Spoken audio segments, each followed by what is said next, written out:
What's up, y'all? This your boy Eddie Jackson, to Drop That Podcast. This is Fight Talk. But this episode is brought to you by Layback TV. Over 10,000 channels, movies on demand, every sports channel, all the languages, all the HBOs, all you can download on your Apple Store and your Play Store, okay? Let's get into some Fight Talk, all right? So we got Moses Antamua versus Hungeveth for the vacant IBF Heavyweight Championship, with Usyk pretty much going into his final fight before retirement. All heavyweight titles are up for grabs, and this is the last one because everybody's been upgraded to world champion since they were interim champion. I got Moses. 100% I got Moses. Since the bullshit that Kashan Davis was in talks as the number one contender to face Devin Haney for the WBO welterweight championship, and they were fighting for the purse, and pretty much Top Rank got the bid for $8 million. For $8 million, $6 million was going to go to Devin Haney. He is world champion. A little over $2 million was going to go to Kashan Davis.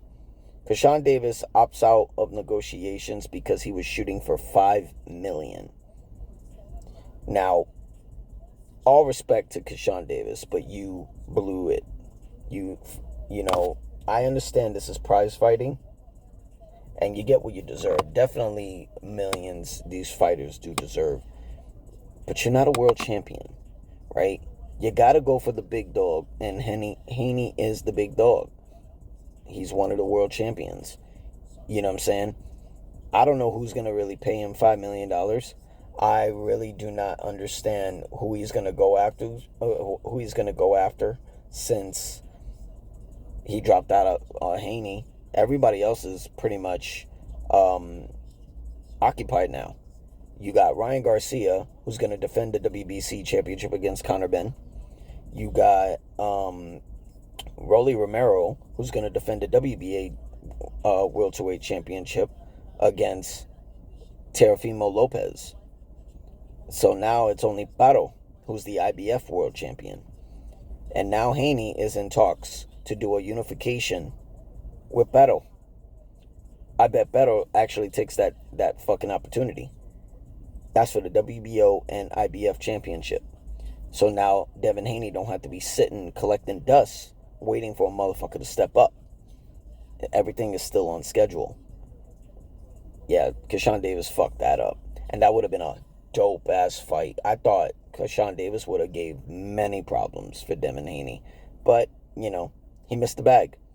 And yeah, he don't consider it a bag probably, but you missed a big opportunity. Because who the fuck wants to fight you after you bitched out? But that's just my opinion. The UFC put out reports that they lost $30 million during doing the White House event. I don't believe that worth a damn. You think the UFC, who's also owned by a New York Stock Exchange company, TKO, lost $30 million and gained nothing? You got me fucked up. They came up on point with Paramount Plus. They had so many people in the crowd. Hell, if you pay attention, you saw Triple H and Roman Reigns from WWE. Yeah, that UFC fighters, UFC champions there, like Kayla Harris and Kamaru Usman. I doubt they lost that. So you mean to tell me they spent over $70 million to lose $30 million? Okay, moving on. UFC 331 is officially announced.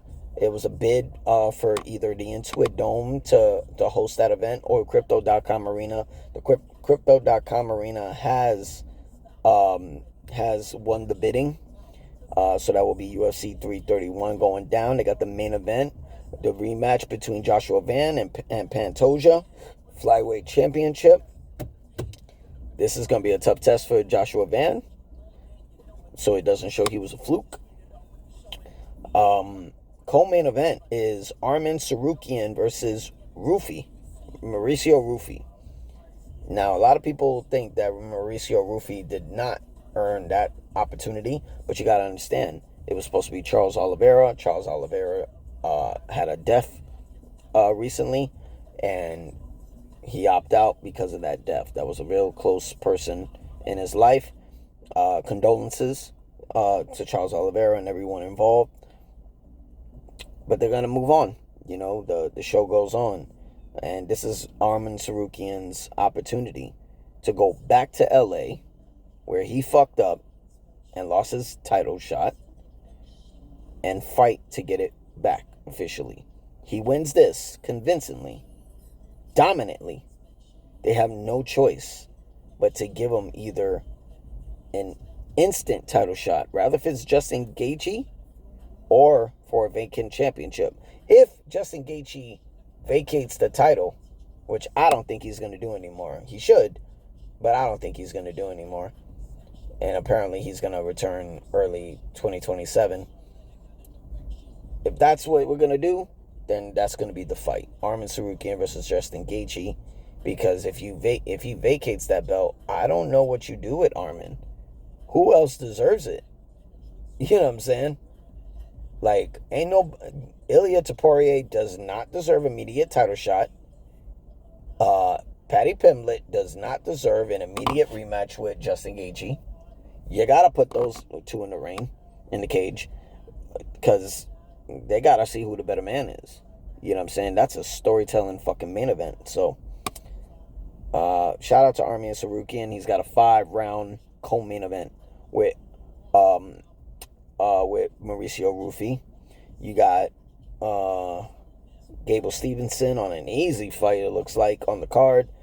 You got Patricio Pitbull on the card. It's interesting. It's good for an LA event. Shout out to everyone involved. UFC 331. We got the main event. We got UFC Noche. UFC Noche is going down September 12th in Arizona. We got former interim featherweight champion Yair Rodriguez returning to face John Silva. I like it. Rodriguez versus Silva. That's going to be a fucking battle. I love that main event. Shout out to Silva. Shout out to Rodriguez. This is going to be dope. We got a co-main event on the Ryan Garcia and Conor Benn card.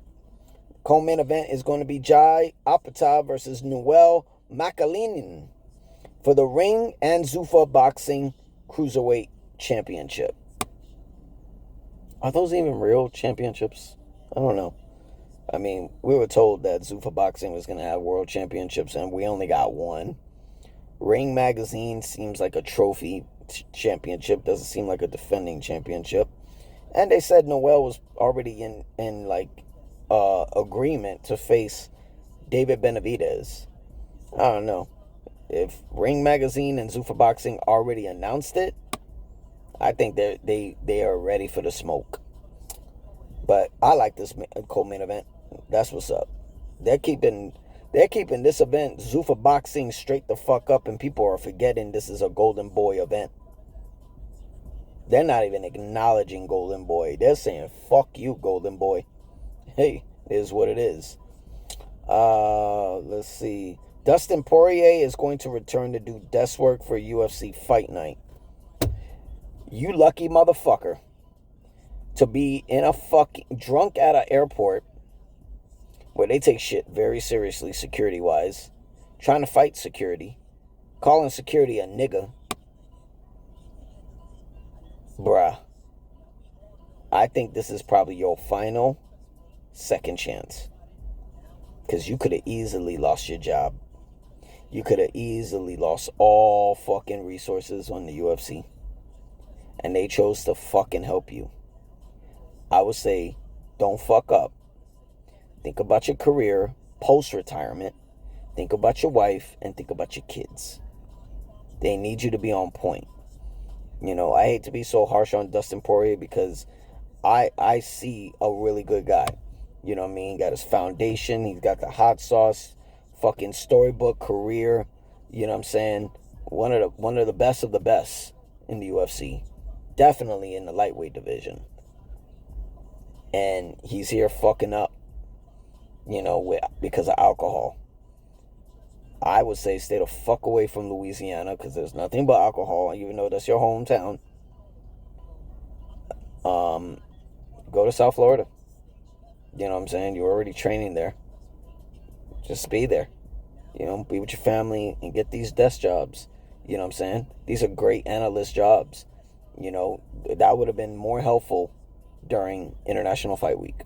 Now, if they do a rematch between Max Holloway and Conor McGregor, you're definitely going to be needed.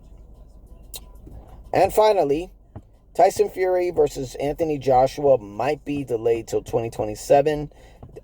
It's looked like the front runner for a possible venue is Madison Square Garden in New York, which makes no goddamn sense. And it looks like, it's being held up because Joshua and Eddie Hearn signed on for this fight to be in the UK. I agree. This fight should be in the UK. Now, we missed the opportunity for this to be in a stadium. Unless the UK got a stadium that has a dome, all closed, sealed from the weather outside, I don't see how you do this in a stadium. You got it. It's probably got to be in the O2 Arena now. But this is needed to be in the UK. I totally agree. Madison Square Garden does nothing for this fight at all. These are two UK fighters. Elite. The best of the best. And I would say Joshua just needs to shut the fuck up and train, because after fighting a YouTuber like Jake Paul, who's also a boxer, and then getting a fucking full training camp with this comeback fight where you got your ass knocked down twice, you better come correct against Tyson Fury. But then again, Joshua's been on the ground and he came back and win. Just ask Klitschko when his career really propelled. But that's just my take. Hopefully this fight ends up in the UK. But that's all we got for Fight Talk. I'm your boy Eddie Jackson. So drop that podcast. Make sure you hit that sub button. Hit them likes. Hit the comments, yo. Let me know what y'all think. Are they going to really do Fury versus Joshua in the UK where it's needed? Do you think the UFC lost $30 million on the White House event? Is Jai Apatia is going to face Noel? Or David Benavidez is going to? Do you think this is going to be the moment Dustin Poirier actually gets a 180 and betters his life? Who you got between Yair Rodriguez and Jean Silva? And do you think they're going to come to a deal so Devin Haney could finally defend the WBL Welterweight Championship? I'm your boy Eddie Jackson. To drop that podcast, make sure y'all hit that sub button, okay? Until then, peace.